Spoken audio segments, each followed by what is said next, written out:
ETF index mutual funds నేర్చుకుని stock మార్కెట్లో రాణించాలనుకుంటున్నారా? వెంటనే ఈ నెంబర్కి కాల్ చేయండి. నమస్తే రమ్మగారు. నమస్తే జయ. రమ్మగారు, అమాయకంగా ఉండేవారి కథలు మనం ఒక 2-3 చెప్పుకున్నాం. సో అలాంటిది ఏదైనా ఒకసారి ఇంకొక కథ అంటే అమాయకురాళ్ళ కథలు చెప్పుకోవడానికి బాగుంటాయి, చాలా ఫన్నీగా ఉంటాయి. అంత అమాయకంగా ఉంటారా అని కొంతమంది పోట్లాడుతుంటారు కూడా. మరి అంత అమాయకంగా ఉంటారు ఉండేవాళ్ళు ఉంటారు. మరి ఏం చేస్తాం, మనం చెప్పలేం కదా. ఒక ఆయన, ఓ బ్రాహ్మడు, ఆయన భార్య ఉండేవాళ్ళు ఒక చోట. అయితే ఆయన ఏం చేసేవాడంటే, మొదటంతా ఏదో వాళ్ళ అమ్మ నాన్న ఉండేవాళ్ళ. పాపం అమ్మ నాన్న ఉంటే అమ్మ అత్తగారే చూసుకునేదని, కోడలు ఏదో పై పని చేసి చెప్పిన పని చేసేది. కొంచెం అమాయకురాలు. ఈ పని చేయి, ఆ పని చేయి, అది చేయాలి, ఇది చేయాలంటే ఇంట్లో పెద్దవాళ్ళు ఉంటే తర్వాత వాళ్ళకి అంత పెద్ద బాధ్యత ఉండదు. చెప్పిన పని చేసేవాళ్ళు. ఈవిడ తరచుగా పుట్టింటికి వెళ్ళొస్తుండేది. ఏదో పిల్లలు పేరెంటాలు గందరగోళంగా ఉండేది. అత్త మామ దాటిపోయారు పాపం, పెద్దవాళ్ళు లేరు. వాళ్ళు దాటిపోయారంటే ఆ సంవత్సరం ఇంకేం పండగలు పబ్బాలు ఏమి చేసుకోరు కదా. సరే, ఒక ఏడాది ఏడాది గడిచాక కొద్దిగా కుదురుకున్నారు సంసారం వీళ్ళు.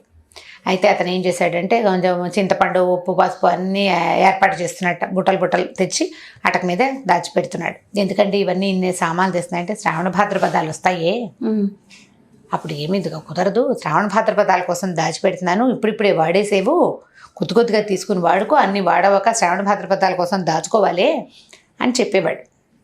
శ్రావణ భాద్రపదాలు అంటే ఏమిటి? వర్ష ఋతువు, వర్షాకాలం. శ్రావణ భాద్రపదాలు వర్ష ఋతువు. అయితే ఈ వర్ష ఋతువులో ఏంటంటే వస్తువులు కొట్లకి వెళ్ళటాలు అవి కష్టం. ఈ పల్లెటూళ్ళలో అంతా బురద. ఆ పై ఊళ్ళకి వెళ్ళడానికి బళ్ళు గిళ్ళు ఉంటే కానీ కుదరదు. బళ్ళున వానలకి తడిసిపోతారు. తర్వాత ఊళ్ళల్లో చెరువు పక్క నుంచి లోపలికి రావాలి. వాన ఎక్కువైతే చెరువు కట్ట కోసేస్తుంది. అవును. ఇక ఊరికి బయట ఊరికి ఏమి రాక సంబంధాలు ఉండవు. ఏదో కూరగార ఏం చేస్తారు, పాత రోజులు మనం ఏం చేసేవాళ్ళము, పచ్చళ్ళు అవి చేసి పెట్టుకున్నాను. ఊరగాయలు, ఊరిమిరపకాయలు, వడియాలు, అప్పడాలు, అవన్నీ మనకి బాగా ఉపయోగపడే రోజులు ఏంటంటే వర్షాకాలమే. ఇప్పుడు మనం సర్వావస్థల్లోనూ వడియాలు వేయించుకుని తినేస్తున్నాం కదా. అప్పడాలు, వడియాలు రోజువారీ భోజనంలో కూడా తింటున్నాం. పాత రోజుల్లో అవన్నీ ఏ కూర నార దొరకని సందర్భాలకి కోసమని పెట్టుకునేవాళ్ళు. ఎవరైనా గెస్ట్ వస్తే 2 వేయించేవాళ్ళు, కానీ రోజు తినేవాళ్ళు కదా. ఏ కూర లేదనుకో మనకి, అప్పుడు ఏముంది, 4 వడియాలు వేస్తే పిల్లల వడియాలు పెట్టుకుని, పిల్లలైనా పెద్దలైనా వేడిగా అంత అన్నం కాస్త నెయ్యి వేసుకోవడం, వడియాలు పెట్టుకుని అన్నం తినేస్తాం. కాస్త చారు పోసుకుని మజ్జిగ పోసుకుంటే అయిపోయింది కూరక్కర. అందుకు వాడికి సైడ్ డిష్ కాదు, వడియం అప్పడం సైడ్ డిష్లు కానే కావు, మెయిన్ కోర్స్లో భాగంగా ఉండేవి ఇదివరకు. ఇప్పుడు అలా లేదు కదా రమ్మగారు. ఇప్పుడు లేదంటే మనం రకరకాల కూరలు వచ్చేస్తున్నాయి. అప్పుడు ఏమిటి, ఈ ఊళ్ళల్లో ఈ కూరలే దొరుకుతాయని ఉండేది. మేము అసలు క్యారెట్లు, క్యాబేజీ అసలు వాటి మొహం కూడా తెలియదు చాలా సంవత్సరాలు. నమ్ముతావా నువ్వు? నిజం. ఇప్పుడు ట్రాన్స్పోర్టేషన్ పెరిగిపోయింది కదా జయ. అప్పట్లో ట్రాన్స్పోర్టేషన్ ఏముంది, మన ఊళ్ళో పండినవి, మన చుట్టుపక్కల పండిన తోటకూర, అవే దోసకాయలు, దొడ్లో వచ్చిన అవే పొట్లకాయలు తెగ తింటుండేవాళ్ళం మేము. మాకు తెగ్గాసేసేది. పొట్ల, చిక్కుడు, బెండ అవి మన దొడ్లలో కాస్తే అవే తప్పిస్తే పెద్ద మార్కెట్లు కూడా ఇప్పట్లాగా ఎక్కడుంది, ఎక్కడో ఒక మార్కెట్ ఉండేది. ఓ వారం తెచ్చుకుంటే అవే 15 రోజులు వచ్చేవి. చక్కగా నిల్వ కూడా ఉండేవి. ఆలులు అవి కూడా తక్కువ బాగా. అప్పుడు కూర దొరికితే కూర, లేకపోతే వేడివేడిగా అన్నం వండుకోవటం, పచ్చంతకాయ పచ్చడి, ఉసిరికాయ పచ్చడి, తర్వాత గోంగూరని అదని అట్లా అవే వేసుకుని తినేవాళ్ళం. చక్కగా అంత నెయ్యి వేసుకుని తినేస్తే హ్యాపీగా ఉంటుంది. ఇప్పుడు మనం 5-6 నెలలు ఏవి పిచ్చికూళ్ళన్నీ తిన్నాక ఓ రోజు వేడివేడిగా అన్నంలో పచ్చడి వేసుకుని తిందాం అనిపిస్తుంది. ఇది వరకు పచ్చడి వేసుకుని ఎక్కువ తిని అప్పుడప్పుడు కూరలు తినేవాళ్ళు. ఈయనకి శ్రావణ భాద్రపదాల కోసం దాచిపెడుతున్నాడు. అయితే ఏమైంది, ఈయనకి ఆషాఢ మాసం వెళ్ళకుండానే బయట ఊళ్ళ నుంచి ఆయనకి బోల్డ్ కబుర్లు వచ్చినాయి. ఏమిటి, ఏవో పెళ్ళిళ్ళని, పేరెంటాలు. అప్పట్లో ఏమింది, బయటికి వెళ్ళి తెచ్చుకోవాలి. చిన్న పల్లెటూళ్ళలో సంపాదనలు ఉండవు కదా. ఆయన ఏం చెప్పాడు, ఏమైనా శ్రావణ భాద్రపదాలు అవి వస్తాయి, జాగ్రత్తగా ఉండు.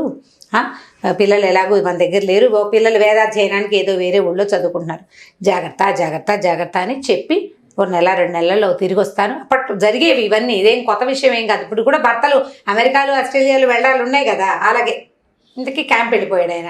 ఈ భార్యమణి ఏదో వండుకుంటూ తింటుండేది. ఆషాఢం సగంలోనే ఆయన వెళ్ళిపోయాడు. ఆషాఢం గడిచింది.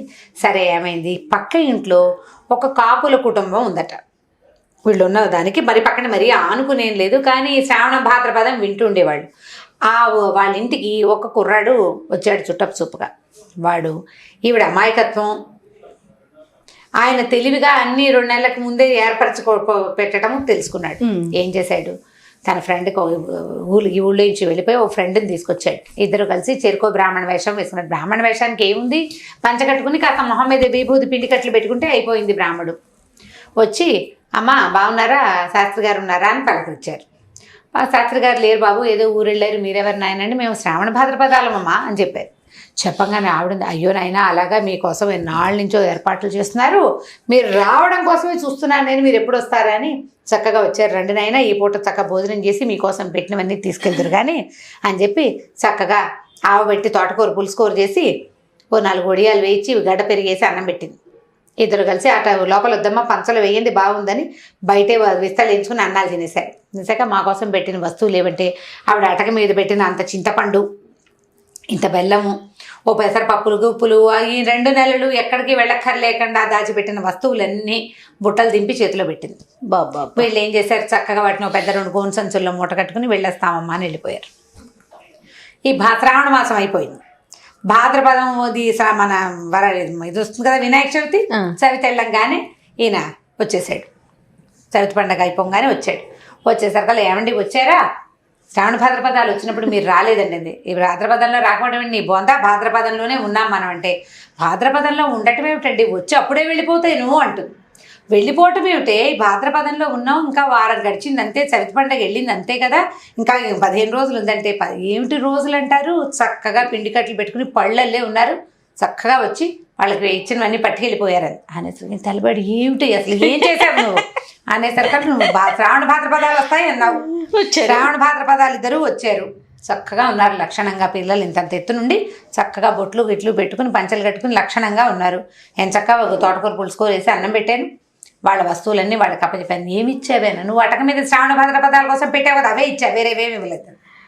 ఈ 2 నెలల కోసం భర్త దాచిన మొత్తం సరుకు సపరా సామాగ్రి మొత్తం సమస్తం ఇచ్చేసరికి ఈయన తెలబడి, పోసి నీ తెలివి తెల్లారా, ఇవి 2 నెలలే నేను చెప్పింది, ఇంత తెలివి తక్కువ పెద్దమ్మవి నాకెక్కడ దాపురిచ్చేవే నువ్వు, అయ్యో నీ 2 నెలల కోసం పెట్టిన ఆహార పదార్థాలన్నీ ఇచ్చేసావు, ఏం వండుకు తింటావంటే, ఏముంది తోటకూర ఉంది, నేనున్నాను, ఒకటే ఉంది, ఏదో వండుకు తింటోంది ఆవిడ. సరే అక్కడి నుంచి అయిపోయింది. ఆ మొగుడు అన్నాడు, చిచి ఒక పెద్ద దిక్కు లేదు మన ఇంటికి, ఎవరైనా పెద్ద దిక్కు ఉంటే కానీ కుదరదే, నీతోటి నేను వేగలేను, నువ్వు ఇలాగే సంసారం అంతా గుల్ల చేసేలాగా ఉన్నావు, నా కర్మాన్ని నెత్తి కొట్టుకున్నాడు. సరే ఆయన దారిని ఆయన బయటికి పోయాడు ఏదో పని చేసుకోవడానికి. ఈ లోపల ఈ పక్కింట్లో కాపు కుర్రాడు అంతా విన్నాడు. మళ్ళీ విని, ఓహో వీళ్ళకి పెద్ద దిక్కులు కావాలి అంతే కదా. అక్కడి నుంచి ఏం చేశాడు, వాడి ఫ్రెండ్ ఉన్నాడు కదా, వాడికి ఒరే అబ్బాయి మనం 2 గడ్డి బొమ్మలు చేద్దాంరా అని చెప్పేసి గడ్డితోటి పెద్ద పెద్దవి అంతంత ఎత్తున్న 2 బొమ్మలు చేశారు. బొమ్మలు చేసి ఒకదానికి చీర ఒకదానికి పంచా కట్టారు. బొమ్మ చేయటం అంటే ఏం చేయాలి, ఒక గడ్డిని మడత పెడితే పొడుగ్గా లాగా అవుతుందా, ముఖానికి ఒక చోట ఒక కట్టు 3 కట్లు కడితే 3 షేపుల్లో వస్తుంది, అది దాన్ని బొమ్మలాగా తయారు చేశారు. ఒకదానికి అంగవస్త్రం కట్టారు పంచలాగా, ఓ దానికి చీర కట్టి దాని ముఖంలాగా ఉన్న షేప్ మీద ఆ పై పార్ట్లో ఇంత కుంకుమ ఒక అటుగా పెట్టారు. పెద్ద దిక్కులు అమ్ముతామని రోడ్డు మీదకి తిరగడం మొదలుపెట్టారు. ఈవిడ ఓహో పెద్ద దిక్కు కావాలన్నాడు మొగుడు, బ్రహ్మాండంగా ఉన్నాయి చూడని చెప్పేసి ఏం చేసింది, వాళ్ళని కేకేసింది, బాబు పెద్ద దిక్కులు లేక చాలా బాధపడుతున్నాను నాయన, ఆ పెద్ద దిక్కులు ఏవో మాకు ఇచ్చేయండి అనేసరికి వీళ్ళు ఏం చేశారమ్మా, ఒక మగ పెద్ద దిక్కు ఒక ఆడ పెద్ద దిక్కు 2 ఉన్నాయి, 2 ఉండాలమ్మా, ఒకళ్ళు ఉంటే కుదరదు అని ఆ 2 గడ్డి బొమ్మలు తీసుకొచ్చారు. తీసుకొచ్చేసరికి ఎంతంటే 100 రూపాయలు అన్నాడు. ఆ రోజుల్లో 10లు 5లే, 100 ఎక్కడి నుంచి వస్తుంది. అక్కడి నుంచి వాడు అన్నాడు, అమ్మ ఏదైనా వస్తువు ఇచ్చినా నేను తీసుకుంటానమ్మా అన్నాడు. ఏమి ఇవ్వాలి, 100 రూపాయలకి వస్తువు, కంచాలు చెంబులు అవేమి 100 రూపాయలు చేయవు. సరే ఇప్పుడు ఏం చేసింది, మెడలో కాసులు పేరుంది ఆవిడకి, బాబు ఇది 100 రూపాయలు చేస్తుందా అని అడిగింది. 100 రూపాయలు చేస్తుందమ్మా అన్నాడు. అయితే సరేరా ఈ కాసుల పేరు తీసుకో, పెద్ద దిక్కు కంటేనా, పెద్ద దిక్కు చాలా అవసరం జీవితానికి అని చెప్పి ఆ 2 గడ్డి బొమ్మలు ఇంట్లో పెట్టుకుని మళ్ళీ 5 కాసుల పేరు తీసి వాడి చేతిలో పెట్టింది. వాడి సందు తిరిగాక ఈ బొమ్మల వల్ల గిమ్మల వల్ల అవన్నీ పారేసి చక్కగా వస్తువు పుచ్చుకుని వెళ్ళిపోయారు వాళ్ళు. సరే చీకటి పడేసరికల్లా వచ్చాడు భర్త. ఇది జరిగి ఒక 4-5 రోజులు అయిన తర్వాత ఈ పెద్ద దిక్కులు వచ్చాయన్నమాట. ఈయన లోపలికి రాగానే ఏమంటే కాళ్ళు కట్టుకొని పెద్ద దిక్కుల్ని పలకరించండి అంతే అనేసరికల్లా ఈయనేమనుకున్నాడు, ఎవరో చుట్టాలు ఎవరే మా మేనత్త మీ మేనత్త ఎవరు వచ్చారంటే, మేనత్తలు ఏమిటండి, మేనత్తలు వాళ్ళు కాదు, మేనత్తలు అవుతారు, పెద్ద దిక్కు ఎందుకు అవుతారు, అదే కదా పెద్ద దిక్కులు ఉన్నాయి మన ఇంట్లో అనేసి తెలబోయాడు. ఏమిటో చేసింది ఇది, మళ్ళీ పప్పు వచ్చేసింది. తీరా చూస్తే 2 గడ్డి బొమ్మలు చక్కగా కుర్చీలలో కూర్చుని ఉన్నాయి. 2 బొమ్మలు నిర్ఘాంతపడి, ఏమిటో ఇవెక్కడవే అంటే, అదేనండి మీరు పెద్ద దిక్కు లేకపోతే కుదరదన్నారు, రోడ్డు మీదకి అమ్మొచ్చినాయండి పెద్ద దిక్కులు, అందుకని ఈ 2 పెద్ద దిక్కుల్ని మీకోసం మన ఇంట్లో కాపలా ఉండాలి కదా, పలకరించండి అనేసరికి నీ బొంద పెట్ట ఇవి బొమ్మలే, వీటిని పలకరించడం ఏమిటి, ఎవడో బాగా టోపీ వేసాడు, ఏమి ఇచ్చావే వాడికి అన్నాడు. డబ్బులు లేవండి, సమయానికి కాసుల పేరు ఇచ్చేసానండి. అదేమిటి కాసుల పేరు మోసి ఇక్కడ పుడకాదు 5-6 కాసులు ఉంటుంది అన్నాడు. ఉంటే ఉంది పెద్ద దిక్కు కంటేనా, పెద్ద దిక్కు లేకపోవటం వెళ్ళ కదా, వల్ల కదా మన జీవితం పాడైపోతుంది అంటున్నాం. అందుకని తీసుకున్నాను అనేసరికి ఆయన ఒళ్ళు మండిపోయింది. నువ్వు నీ పెద్ద దిక్కులు ఎత్తినేసుకొని మీ పుట్టింటికి వెళ్ళిపో, నాకు కుదరదు, నేను చచ్చినా నిన్ను మా ఇంట్లో ఉంచుకోను అని చెప్పి 2 బొమ్మలు పుచ్చుకొని వెళ్ళిపోమ్మ నువ్వు అన్నాడు. అనేసరికి ఆవిడ ఏం చేస్తుంది, చేరుకో బొమ్మని చంకలో పెట్టుకుని బయటికి వెళ్ళింది. పక్కింటి వాళ్ళు వీళ్ళు వచ్చేసరికి అయ్యో పాపం సోదేవమ్మ గారు, ఆవిడకి పాపం అమాయకురాలు, ఆవిడ ఏం చేస్తుందండి, శాస్త్రి గారు ఫోన్ లేని ఉంచుకోండి, ఏదో ఈ మాట మంచి చెప్పుకుంటుంటే మాటలేదు మంచి లేదు, 2 నెలలకు సరిపడా గ్రాసం ఇచ్చేసింది, మెళ్ళో కాసుల పేరు మా అమ్మ చేయించింది, తీసుకెళ్ళిమో వాడు ఎవడో ఏదైనా కొట్టింది, నేను చచ్చినా దీన్ని ఉంచుకొని వెళ్ళిపోను అన్నాడు. సరే ఈవిడ ఏం చేసింది, పుట్టింటికి వెళ్ళి వాళ్ళ నాన్ననో మేనమామనో తేవాలి మొగుడిని సమాధానపరచడానికి. ఈ 2 బొమ్మలు చంకలు పెట్టుకుని నడిచిపోవటం మొదలుపెట్టింది. నడిచి వెళ్తుంటే ఏమైంది, అప్పట్లో నడకలే కదా, ఊరు దాటేసరికల్లా చీకటి పడిపోయింది. ఆవిడ ఏమనుకుందంటే రాత్రికి ఏదో ఒక చెట్టు మీద పడుకుందామనుకుని ఒక చెట్టు ఎక్కింది. మరి చెట్ల మీదే పడుకునే వాళ్ళు అప్పట్లో, ఆవిడకి తెలివితేటలు ఆ మాత్రం ఉన్నాయి. ఈ 2 గడ్డి బొమ్మల్ని పైన పెద్ద దిక్కుల్ని కాపాడుకోవద్దు, మరి 2 పైన పెట్టుకుని పడుకునేసరికల్లా ఏమైంది, చీరేసి తనకు చెట్టు కట్టుకుంది అన్నమాట, పడిపోతానన్న భయంతో. పోనీలే. ఈ రాత్రి అయ్యేసరికల్లా ఆ ఊళ్ళో దొంగతనాలు అవి ఉండేవి. ఎవరో పంచుకుంటున్న 2-3 దొంగలు ఆ ప్రాంతానికి వచ్చారు. ఈవిడ పెద్ద దిక్కు పైన పెట్టుకుంది కదా 2 గడ్డి బొమ్మలో, ఓ బొమ్మ దారి కింద పడింది. పడేసరికల్లా పైనుంచి బొమ్మ అంటే అదేదో ఇంత వస్తువు కాదు కదా, బాగా పొడుగ్గా మనిషి అంత ఎత్తు చేశారు, 2.5-3 అడుగులు ఉంది అది. వాళ్ళు కంగారు పడి పారిపోయారు. ఏదో దూకింది పైనుంచి, మనిషి దూకిందని భ్రమపడ్డారు. సరే ఈవిడ ఏం చేసింది, అయ్యో నా పెద్ద దిక్కు పడిపోయిందని చెట్టు దిగింది కానీ చీకట్లో పెద్దగా కనపడలేదు. అక్కడ ఉన్న డబ్బు మూటలు కూడా చేత్తో పుచ్చుకొని మళ్ళీ చెట్టు ఎక్కికొచ్చింది. తెల్లారాక చూసుకుంది, గడ్డి మూటలతో పాటు ఒక డబ్బు మూట కూడా ఉంది. ఈ లోపల ఏమైంది, ఆ సాయంకాలం చీకటి పడిన తర్వాత ఈవిడ తండ్రి మేనమామ ఇద్దరు వీళ్ళింటికి వచ్చారు. మా పిల్ల ఏదైనా అడిగితే మీ పిల్లని మీ ఇంటికి పంపేశాను అన్నాడు. దాంతో వాళ్ళు వీళ్ళు చెడామడా పోట్లాడుకున్నారు. మీ పిల్ల తెలివి తక్కువది, ఎన్నేళ్ళైనా దానికి తెలివితేటలు రావట్లేదు, పెద్ద దిక్కులన్నీ 2 గడ్డి బొమ్మలు కొన్నది, కాసుల పేరు ఇచ్చేసిందని ఆయన తిట్టాడు ఈవిడ భర్త. వాళ్ళు బాబు పిల్ల ఏమైపోయిందో అమాయకురాలు అసలేనని తెల్లారు లేవంగానే చీకటి ఇట్లా వెలుగు రాగానే వాళ్ళు ముగ్గురు వెతకడానికి బయటకు వచ్చారు. ఎక్కడికి నడిచి వెళ్ళిపోతుందని ఈ అడవిలో వస్తుంటే ఈవిడ చెట్టు దిగి అప్పుడే చీర గీర సవరించుకుని ఈ 2 గడ్డి మోపుల్ని అంటే బొమ్మల్ని ఈ మూటని నెత్తి మీద పెట్టుకుని నడుస్తుంది. వాళ్ళు ఇదేమిటి అమ్మ ఇది చేసావని ఏదో కేకలేశారు నాన్న మేనమామ. తీరా ఈ బొమ్మలతో పాటు ఆ మూట కూడా ఉంది. ఈ బొమ్మలు అవతల బారే దిక్కుమాలి బొమ్మలు, ఇవి కాదు పెద్ద దిక్కు అనుకోకూడదే, ఇట కాదే అని ఏదో నచ్చ చెప్పారు. బొమ్మలు పారేశాక ఈ మూట కూడా విసిరబోయేసరికి గల్లుమంది. ఏమిట్రా గల్లుమందని తీస్తే దాని నిండా బోల్డంత డబ్బు బంగారం ఉంది. అప్పట్లో కాసులు అవి ఉండే. వాళ్ళు తెల్లబోయి ఇది ఎక్కడ, నేను ఏమో నాకు తెలీదు, పెద్ద దిక్కు కింద పడిపోతే తీసాను, దాంతోపాటు ఈ మూట కూడా చేతిలోకి వచ్చింది, ఏమిటో నన్ను చేత్తో పుచ్చుకున్నాను అంతే. అని చూసేసరికి బోల్డ్ బంగారం. మామగారు అన్నాడు, ఏమయ్యా మా పిల్ల అమాయకురాలను, దీని అమాయకత్వంతో చూడు నీకు బంగారం కలిసి వచ్చింది అని చెప్పేసరికి ఇది ఆ ఊరి వాళ్ళపై ఎవరివోనని అతను ఏం చేశాడు, మనం తీసుకుంటే ఎట్లాగండి గ్రామాధికారికి ఇస్తానని ఆ భార్యని వెంట పెట్టుకుని ఆ వస్తువు పుచ్చుకుని తీసుకొచ్చాడు. తెచ్చేసరికి ఆ ఊళ్ళో వాళ్ళవే ఏవో కొంత బంగారం పోయింది, బంగారాలు వాళ్ళకి ఇచ్చేసారు. డబ్బు మాత్రం వాళ్ళు ఎక్కడి నుంచి తెచ్చారో వీళ్ళకి తెలియదు.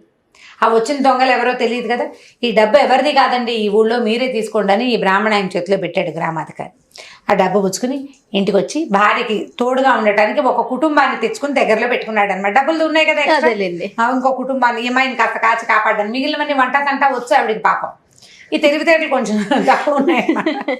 సో ఇప్పుడు పెద్ద దిక్కుల్ని కొనుక్కున్న బామ్మగారి సంగతి పిల్లలకి సరదాగా చెప్పచ్చు, బాగుంటుంది కదా. కంచికి మనం ఇంటికి. చాలా బాగుంది రమ్మగారు. రైట్ రమ్మగారు, ఇంకొక స్టోరీతో కలుద్దాం. నమస్తే.